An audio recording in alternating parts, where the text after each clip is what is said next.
Members of the royal family are unsurprisingly concerned at news the Queen has tested positive for COVID-19, according to an expert. Buckingham Palace has confirmed the monarch is experiencing mild cold symptoms but plans to carry on with light royal duties. Royal biographer Robert Jobson, author of William, The Making of a Modern Monarch, has expressed concerns at the Queen's plan to carry on working, but says big royal events including the Duchess of Cambridge's trip to Copenhagen this week would have been cancelled if things were serious. He explains, the Queen has been the perfect role model throughout the COVID-19 pandemic. Her Majesty told us in a powerful televised public address that, "We will meet again when so many were missing their loved ones during the lockdowns." She made sure the public knew she had been fully vaccinated and urged everyone to think about other people and get a jab when they were offered one.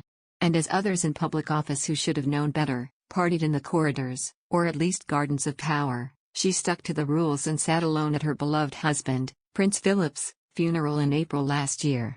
Now, a few weeks shy of her 96th birthday, she has contracted the COVID virus. The palace has assured us that there is no need for panic, with their statement talking of mild cold-like symptoms. Thankfully, she has a top medical team around her, monitoring constantly. As a rule, the palace do not routinely talk about the Queen's health unless they have something definite to say, and she clears it. This time they have been candid.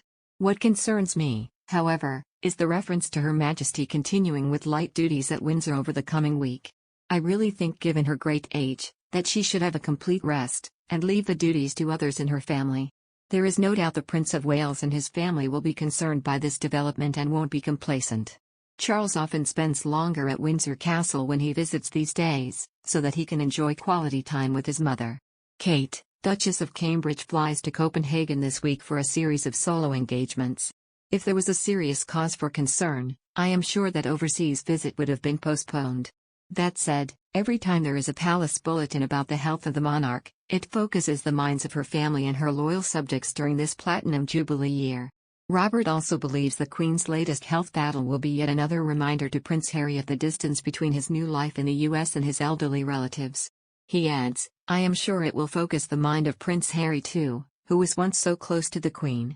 His wife, Meghan, seems happy never to return to these shores. But for Harry being more than 5,000 miles away from his family, at times like this, must emphasize his isolation from the House of Windsor. Majesty magazine's Joe Little says the Queen will respond to her coronavirus diagnosis in a matter-of-fact manner. He said, I think the Queen is very stoic in every way. I would guess that she will be matter-of-fact about the diagnosis in a way perhaps that the people around her are less matter-of-fact. He added that there is cause for concern given that the Queen is 2 months away from turning 96, but it is believed she has the protection of 3 COVID vaccinations. Mr. Little said, in the coming days a very close eye will be kept on her and the indications are that, all being well, it's nothing more than a minor inconvenience. When asked how he thinks the royal family will have taken the news, he said, they will be alarmed, but quite a few of those members of her family, the Prince of Wales in particular, have had COVID. He has had it twice, Prince William has had it and other members of the family have had it, but clearly they are not as old as the Queen. The irony is that for such a long time the Queen has been kept in a protective bubble, in the early stages of the pandemic, and had a very small number of staff with her in the bubble.